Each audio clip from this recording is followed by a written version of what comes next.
The year was 3847. Humanity had changed so much that the people of old Earth would not recognize them anymore. They had spread across thousands of planets and built cities among the stars. But the biggest change was not in their technology. It was in their hearts. Humans had stopped fighting wars. They had given up violence completely. The last human soldier had died over 600 years ago, and no one had taken his place. The Terran Collective governed all of human space. They solved problems with words, not weapons. They traded with alien species instead of conquering them. Most humans believed that war was something from ancient history, like cave paintings or stone tools. It was interesting to study, but had no place in modern life. Commander Lisa Morgan did not think about war very often. She was too busy exploring the unknown regions of space. Her ship, the Starboard Drift, was built for science, not combat. It had no guns, no missiles, and no shields. The only protection it carried was a simple system for pushing away small rocks that might hit the hull. Lisa was a tall woman with dark hair that she kept tied back in a practical knot. She had spent 20 years exploring the galaxy and had seen wonders that most people could only dream about. She had walked on planets made entirely of crystal. She had swum in oceans that glowed with living light. She had met alien species that communicated through colors instead of sounds, but she had never seen anything like the signal that appeared on her screen one quiet morning. "Commander, we have something strange," said Daniel Price, her young navigator. He was fresh out of the academy, eager and smart, but still learning how the real universe worked. "There is a distress signal coming from Theta 7. Lisa walked over to his station and looked at the data. Theta 7 was a small moon in the neutral zone, a region of space that belonged to no one. Every survey report said the same thing about it: boring, empty, and worthless. Who would send a distress signal from there? Lisa asked. Daniel's fingers moved across his controls. His face grew more confused with each passing second. "The signal format is very old. I had to search the historical database to identify it. This type of encryption was used over 800 years ago, before the collective was even formed." Grace Webb, the senior officer, joined them at the navigation station. She was older than Lisa, with gray streaks in her hair and lines around her eyes that came from decades of hard experience. She had served on the Outer Rim for most of her career and had learned to trust her instincts. "This could be a trap," Grace said quietly. "The Varathi have been pushing into neutral space lately. They might be trying to lure ships into an ambush." Lisa considered her words carefully. The Varathi were a warrior species that had been fighting among themselves for 300 years. They looked down on humans, calling them soft and weak for abandoning violence. A Varathi ship would destroy the Starboard Drift without breaking a sweat. But Lisa could not ignore a distress signal. It went against everything she believed in. "We have a duty to help anyone in trouble," she said finally. "Set a course for Theta 7. The journey took 3 days. Lisa spent most of that time reviewing everything they knew about the moon. The records were frustratingly incomplete. Theta 7 had been surveyed only once centuries ago, and the report contained nothing useful. When they finally arrived, Lisa understood why. The moon looked like a giant ball of gray rock hanging in the darkness. There were no signs of life, no structures, no lights.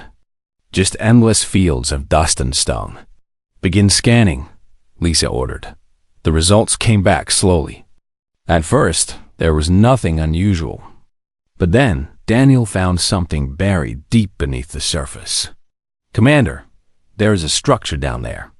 A big one. It is made of materials I do not recognize." Lisa felt a chill run through her body. "Can you tell what it is?" Daniel worked on the data for several minutes. When he looked up, his face was pale. "It appears to be a military installation. The design matches records from the final war period of 2156. Grace swore under her breath. The final war was the darkest chapter in human history. It had almost destroyed Earth completely. The weapons used in that conflict were so terrible that the survivors had sworn to never build them again. They had dismantled everything they could find and hidden or destroyed the rest. What kind of weapons are we talking about? Lisa asked, though she was not sure she wanted to know. Daniel read from his screen. Kinetic accelerators capable of destroying cities. Fusion warheads that can crack planets. Chemical systems that can wipe out entire populations. He paused and swallowed hard. And something called Project Prometheus. The records do not say what it does, only that it was sealed away because it was too dangerous to destroy. Lisa stared at the moon below them. She understood now why their ancestors had hidden this place instead of dismantling it. Some things were too powerful to touch. Even trying to destroy them might cause disaster. "We need to leave," she said. "We need to warn the collective about this." But before she could give the order, alarms started screaming throughout the ship. "Two vessels dropping out of hyperspace," Grace announced. Her voice was tight with tension. "Vorathi configuration. They are armed and heading straight for us." Lisa felt her stomach drop. The Vorathi ships were fast and deadly. The starward drift had no way to fight back and no way to outrun them. "Maximum burn," she ordered desperately. "Get us out of here." The engines roared to life, but it was already too late. A beam of light shot out from the lead Vorathi ship and wrapped around the starward drift like a giant hand. The ship shuddered and stopped moving. "Tractor beam," Daniel said, his voice barely above a whisper. "They have us." Within an hour, Lisa and her entire crew were prisoners aboard a Vorathi warship called the Ironclad Fury. They were brought before the ship's commander, a scarred giant named High Commander Kesruth. He stood 7 feet tall, with gray skin covered in ritual scars. Each scar told the story of a battle he had won. There were too many to count. "You will tell me what you found on that moon," Kesruth growled. His voice sounded like rocks grinding together. Lisa met his gaze without flinching. "It is nothing important. Just old mining equipment." Kesruth laughed, a harsh and ugly sound. "Your body tells me you are lying, human. Your heart is beating fast. Your skin is sweating. Whatever is down there, it frightened you." He leaned closer, and Lisa could smell blood on his breath. Anything that frightens a species that has forgotten fear must be very valuable indeed. He turned to his soldiers. "Begin digging. I want to know what the humans have been hiding." Lisa closed her eyes. She had failed, and now the galaxy would pay the price. News traveled fast in the galaxy. Within a week, everyone knew about the discovery on Theta 7. Ships from every major power rushed to the system, each one hoping to claim the ancient human weapons for themselves. The Vorathi arrived first and set up a blockade around the moon. But they were quickly challenged by the Kethrani Trade Consortium, a powerful group of merchants who had built an empire through buying and selling. The Kethrani believed that anything valuable belonged to whoever could afford it, and they were willing to pay any price. Then came the Militant Order of Izar, a religious faction that believed war was sacred. Their priests taught that the universe was a testing ground, and only the strong deserved to survive. They saw the human weapons as holy relics that could help them fulfill their divine mission. Small groups followed, like sharks smelling blood in the water. Pirates, mercenaries, and opportunists from a dozen different species all gathered at the edge of the system, waiting for their chance. Lisa watched all of this from her prison cell aboard the Ironclad Fury. The cell was small and cold, with gray walls and a transparent barrier that allowed guards to watch them at all times. She shared this space with Daniel and Grace, along with 3 other crew members from the Starward Drift. "They are going to tear each other apart," Daniel said, pacing back and forth in the narrow space. "And when they are done fighting, whoever wins will use those weapons to conquer everyone else." Grace sat in the corner with her eyes closed. She often meditated when she was stressed, a habit she had developed during her years on the dangerous Outer Rim. The galaxy has not seen a real war in centuries. Most of these species have forgotten what it truly costs. Lisa pressed her hand against the transparent barrier and watched Varathi soldiers rush past in the corridor outside.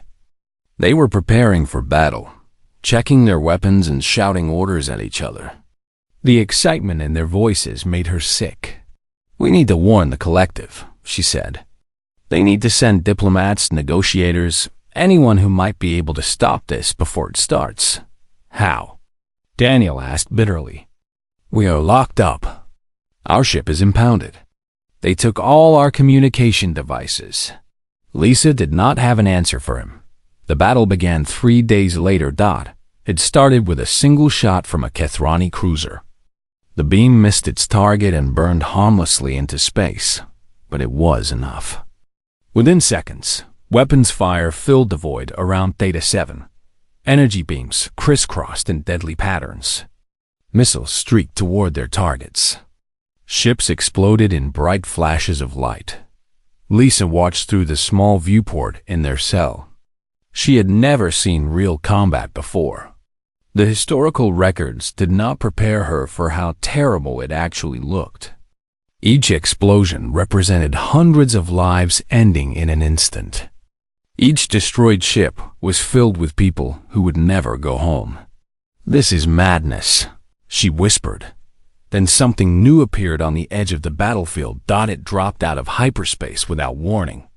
A ship so large that it made the biggest Kethrani dreadnought look like a toy.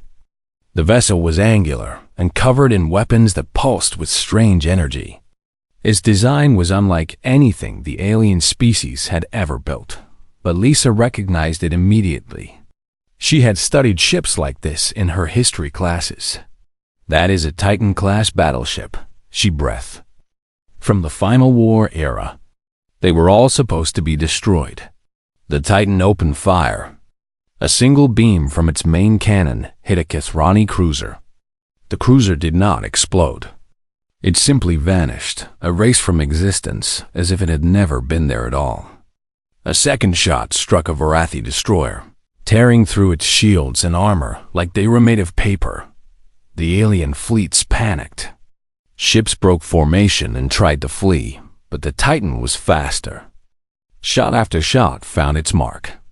Within 10 minutes, a dozen vessels had been destroyed or crippled.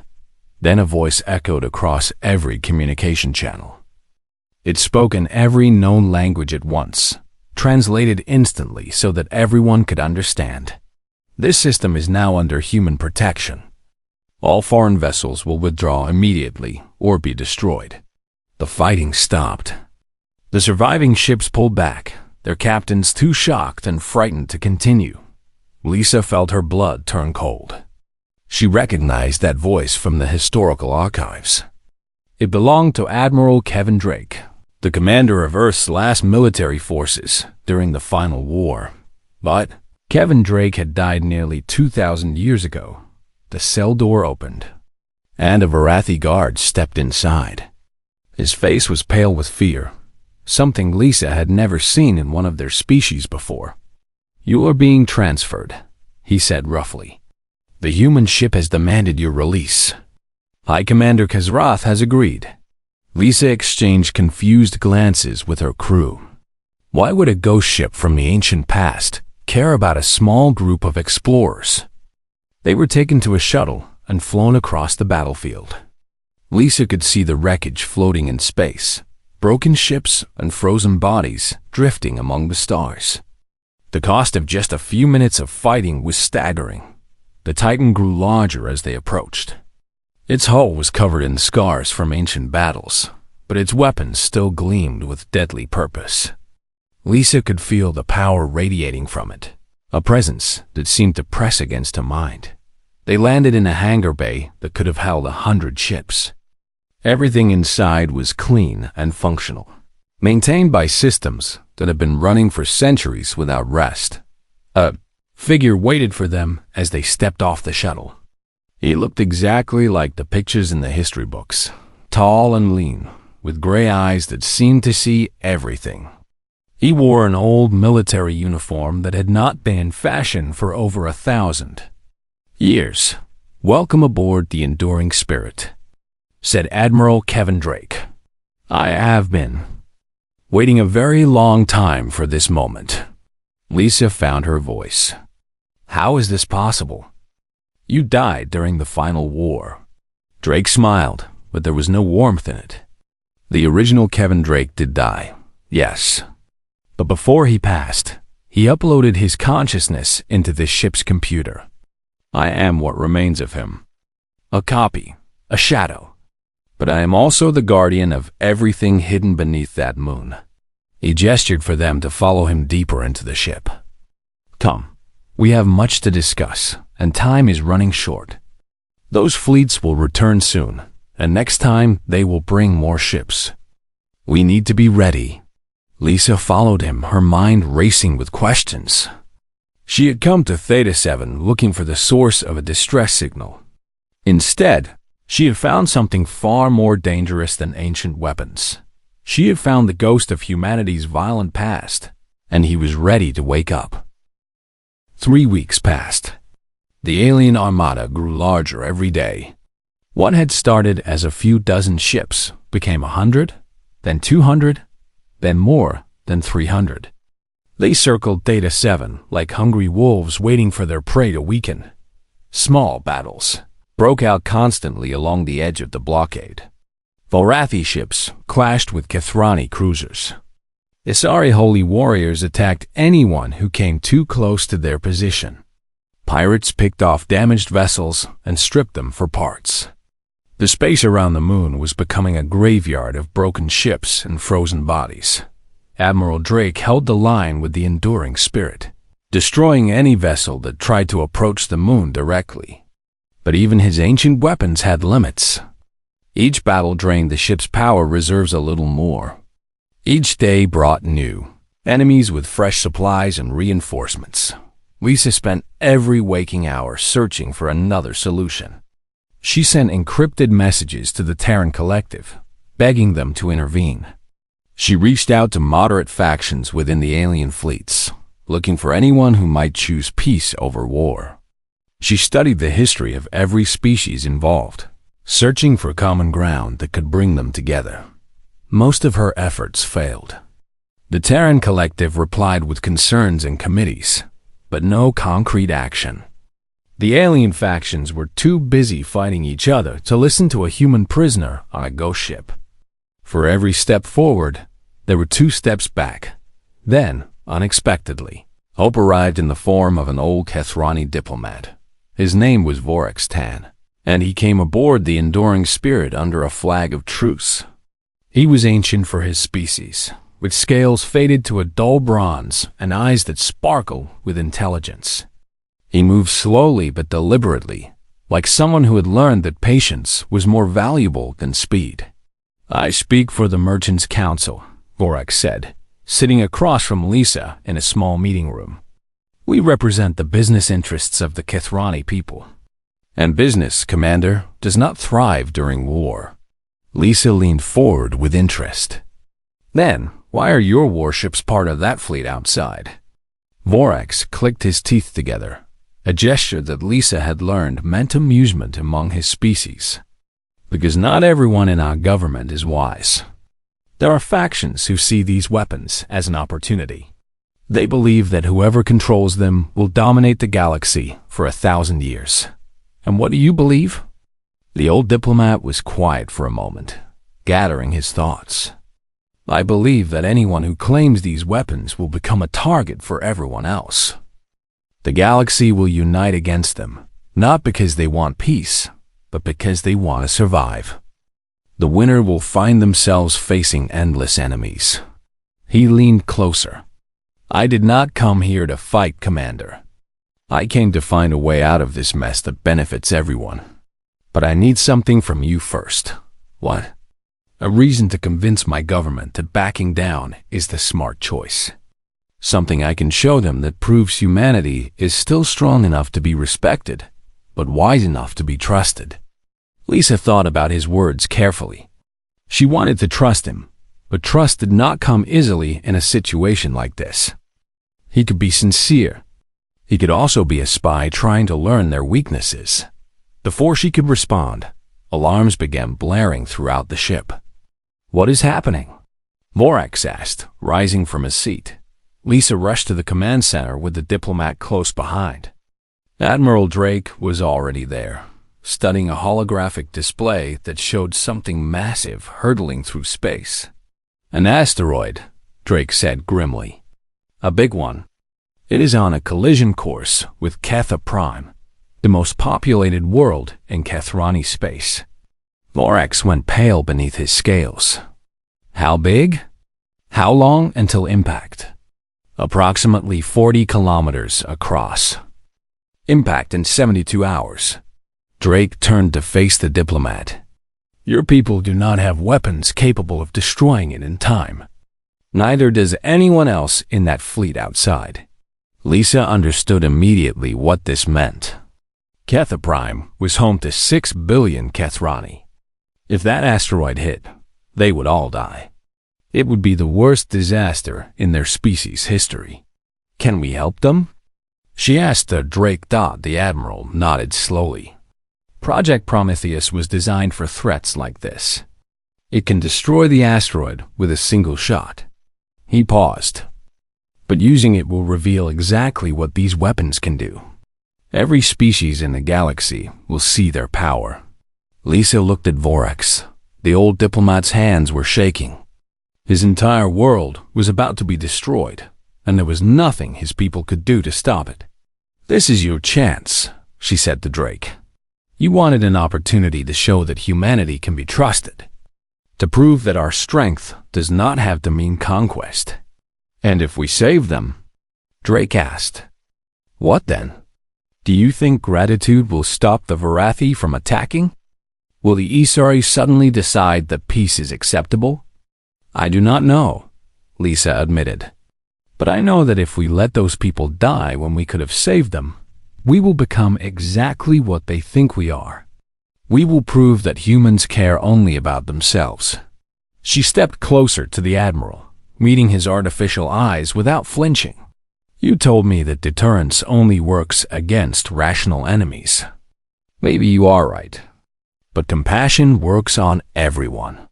Kindness plants seeds that grow slowly but last forever." Drake was silent for a long time. The holographic display showed the asteroid moving steadily toward Ketha Prime, a mountain of rock and ice that would bring nothing but death. Finally, the Admiral nodded. "Very well. We will save them." He turned to his controls and began activating systems that had been dormant for centuries. Deep beneath Theta 7, ancient machinery rumbled to life. Platforms rose from the moon's surface, aligning themselves with mathematical precision. "This is the enduring spirit," Drake broadcast on all channels. "A threat to Ketha Prime has been detected. Stand by for elimination." Project Prometheus fired. The beam was invisible to the naked eye, but sensors across the galaxy recorded what happened. Energy equivalent to a small star focused into a single point and crossed the vast distance of space in moments. When it struck the asteroid, the rock did not explode. It simply stopped existing, vaporized so completely that not even dust remained. Silence filled the communication channels. Every ship, every station, every government in the region had just witnessed something impossible. A weapon that could destroy a mountain with a single shot, wielded by a species that had given up war centuries ago, and they had used it to save lives. Vorax Tan fell to his knees, tears streaming down his weathered face. "My people," he whispered. "You saved my people." Lisa knelt beside him and put a hand on his shoulder. "That is what humans do," she said softly. "That is what we have always done, even when we forget it ourselves. We protect the innocent. We stand against the darkness. She looked up at Drake. And now everyone knows it. The Admiral nodded slowly. The message has been sent. Now we wait to see if anyone listens. Across the galaxy, they were listening. And for the first time since the ancient weapons were discovered, the conversation began to change. The galaxy changed faster than Lisa had dared to hope.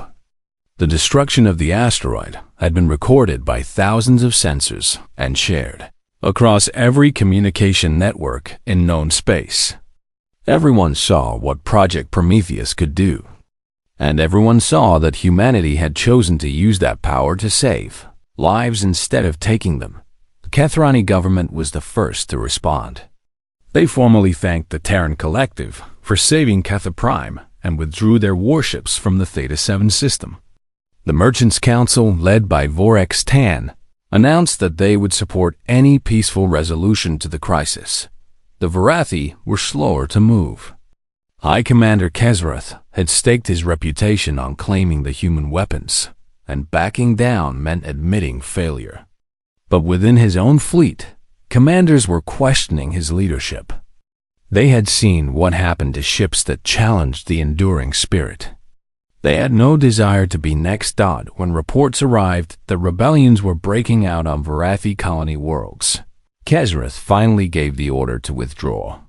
His ships left without ceremony, disappearing into hyperspace one by one, until only empty space remained. The Asari prayed over their decision for 3 days before departing.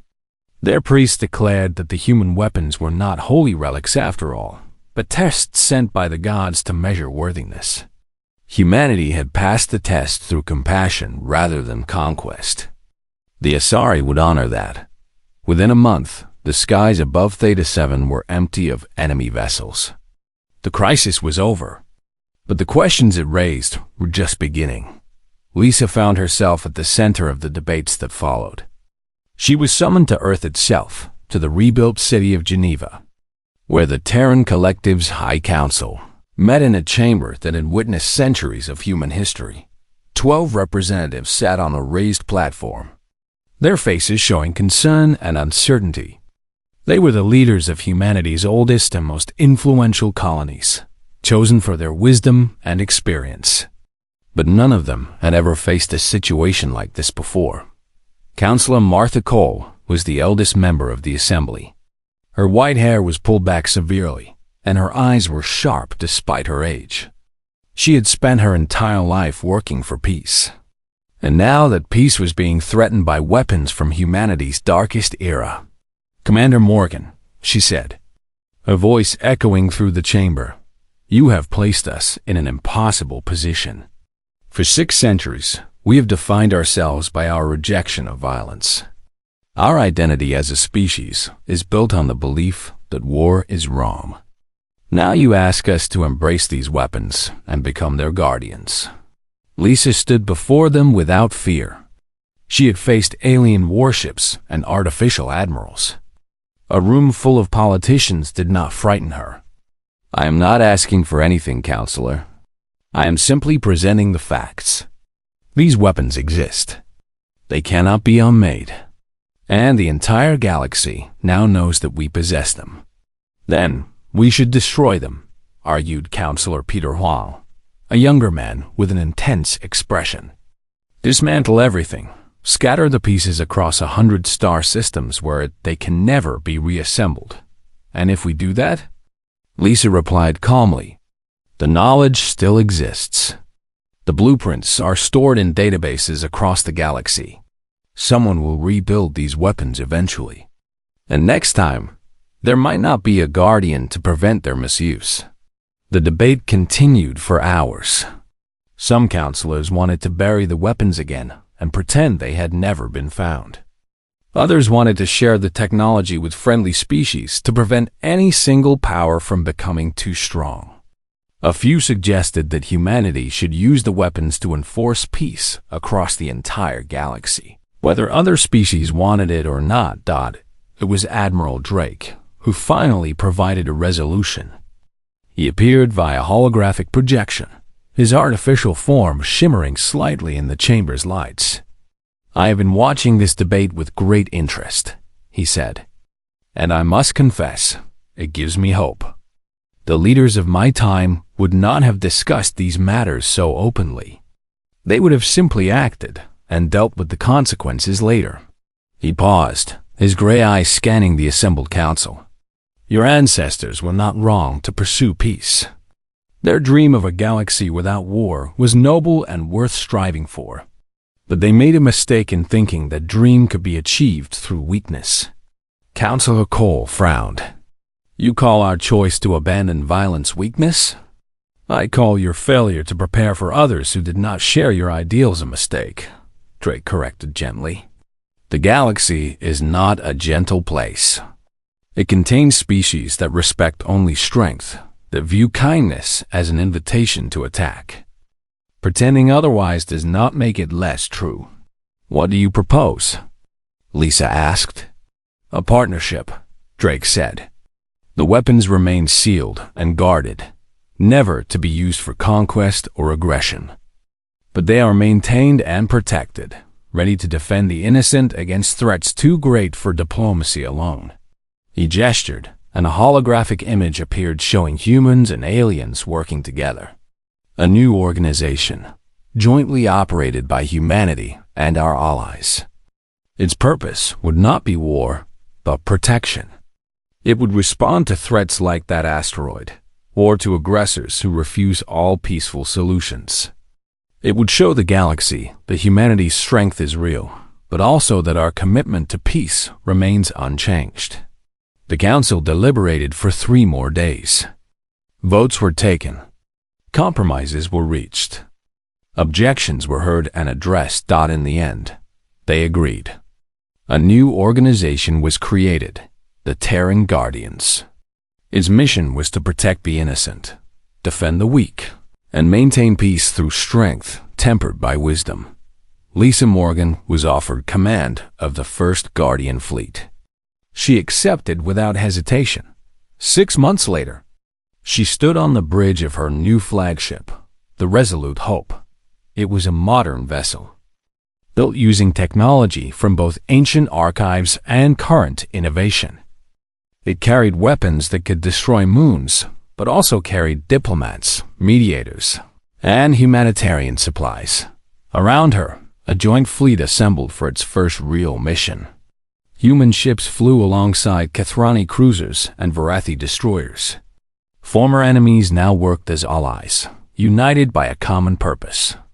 "All ships report ready," Daniel said.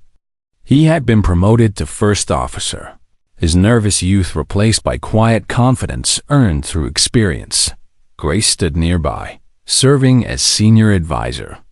"A rogue faction has seized control of a civilian station. They are threatening to kill thousands of hostages unless their demands are met." Lisa nodded. This was exactly the kind of situation the Guardians had been created to handle. Not a war to be won, but a crisis to be resolved. Violence might be necessary, but it would be the last resort, not the first. "The galaxy is watching," Grace added softly. "Whatever we do here sets the example for everything that follows." Lisa understood. Humanity had spent centuries running from its violent past, pretending that strength and peace could not exist together. Now they were learning a harder truth. Real peace required the courage to fight for it when necessary, and the wisdom to know when fighting was truly the only option. "Open a channel to the station," Lisa ordered. "Let us see if we can end this without bloodshed." The channel opened. Negotiations began. Far away, on the ancient Enduring Spirit, Admiral Kevin Drake watched the proceedings through sensors that reached across light years. He had spent 18 centuries waiting for this moment, guarding weapons that he hoped would never be needed. Now, at last, he saw a future worth fighting for. A humanity that remembered both its capacity for violence and its capacity for compassion. A galaxy that was learning to respect strength used in service of justice. It was not the perfect peace that the founders of the collective had dreamed of. But perhaps it was something better. A piece that understood its own fragility and therefore worked harder to preserve it. The weapons remained silent beneath Theta 7. The Guardians stood watch over a troubled galaxy. And humanity, after centuries of forgetting, finally remembered what it meant to be strong without losing what it meant to be kind. The story was not over.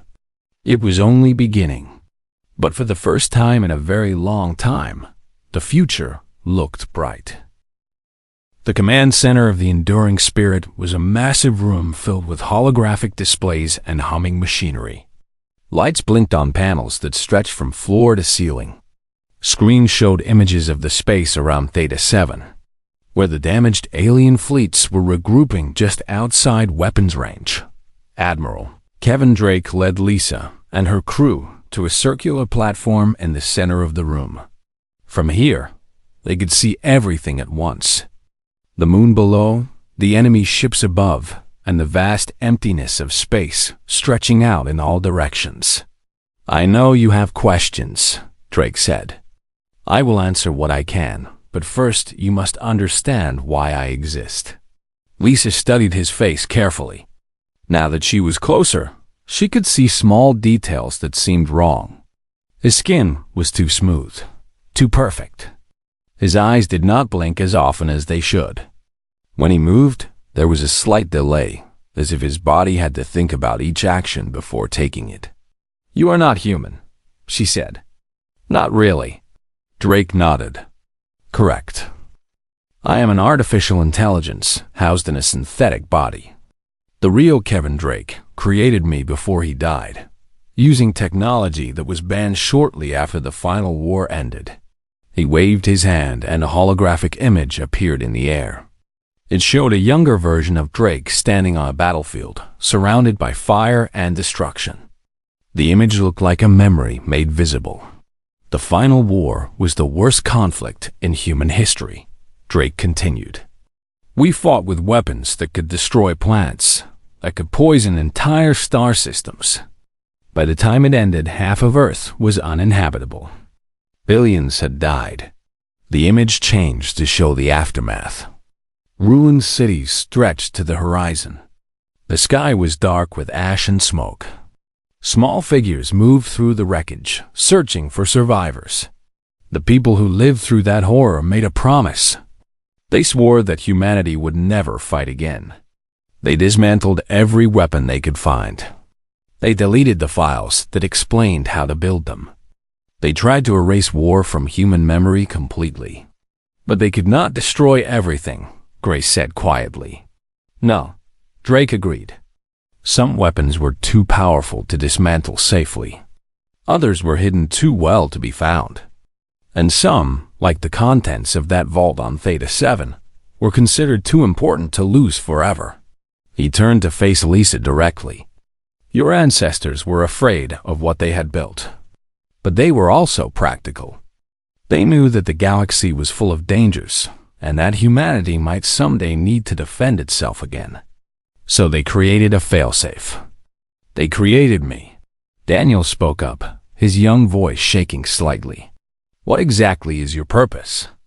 "I was placed here to guard these weapons," Drake explained. "To make sure they never fall into the wrong hands. For 18 centuries, I have watched and waited. I have seen empires rise and fall. I have watched humanity spread across the stars and forget everything about their violent past." His expression hardened. "And now I have watched alien fleets gather above me, ready to fight and die for the power that sleeps beneath this moon. I cannot allow that to happen." Lisa felt a cold weight settle in her stomach. "What do you plan to do?" Drake gestured, and the holographic display changed again. This time, it showed a complex diagram of machinery buried deep inside Theta 7. The structure was enormous, stretching for miles underground. "Project Prometheus," Drake said. "The most powerful weapon ever created by human hands. It was designed to be used only once as a last resort against an enemy that threatened all of humanity. Your ancestors sealed it away because they feared what it could do. What can it do? Grace asked. Drake was silent for a moment. When he spoke again, his voice was soft and heavy with old memories. It can focus the energy of a star into a single beam. One shot could destroy a planet. A sustained burst could crack a solar system in half. Nothing in the known galaxy can stand against it. Lisa felt sick. She had known that her ancestors built terrible weapons during the final war, but this was beyond anything she had imagined. You cannot use that, she said firmly. No matter what happens. The cost would be too high. Drake turned to her with something like respect in his artificial eyes. That is exactly what the people who built it said. They hoped that its mere existence would be enough to prevent war. They called it deterrence. The theory was that no rational enemy would attack if they knew the response would be total destruction. But it did not work, Daniel said. The final war still happened. Yes, Drake admitted, because deterrence only works against rational enemies. And war rarely brings out rationality in anyone. He walked to the edge of the platform and stared at the alien ships on the display. Those fleets out there represent a dozen different species and factions. They have been told that the most powerful weapons in history are waiting to be claimed. Do you think they will simply give up and go home? Lisa did not answer. She already knew the truth. More ships arrive every day, Drake continued. Soon there will be hundreds of them. Eventually, they will overcome their fear and attack in force. My ship is powerful, but it cannot fight an entire armada alone. And when I fall, they will dig up everything hidden beneath that moon. Then, what do you suggest? Lisa asked. Drake turned to face her again. I need to understand the current state of the galaxy. I have been asleep for 18 centuries. Much has changed. I need to know who might be an ally and who is certainly an enemy. I need to know if there is any chance of resolving this situation without unleashing Prometheus. He paused. I am asking for your help, Commander. Tell me everything that has happened since I went to sleep. Help me find another way. Lisa looked at her crew. Daniel was pale and scared. Grace was calm and thoughtful. The others watched her with trust in their eyes, waiting for her decision. She had spent her entire life believing that violence was wrong. That war was a relic of the past. That talking could solve any problem. Now she stood on a ship full of weapons that could destroy worlds, speaking with a ghost who had fought in humanity's darkest hour. Everything she believed was being tested, but she was still Lisa Morgan, explorer and commander. She still believed in finding peaceful solutions. And if there was any chance of preventing another war, she had to try. All right, she said finally. I will tell you everything I know. But I want something in return. Drake raised an eyebrow. Name it. I want your word that you will not use Prometheus unless there is absolutely no other choice. I want you to promise that you will try diplomacy first, even if it seems hopeless. The artificial admiral studied her for a long moment. Then, slowly, he nodded. You have my word, Commander. We will try your way first. And perhaps, together, we can find a better path than the one my creators feared. Lisa hoped he was right. But deep in her heart, she was not certain.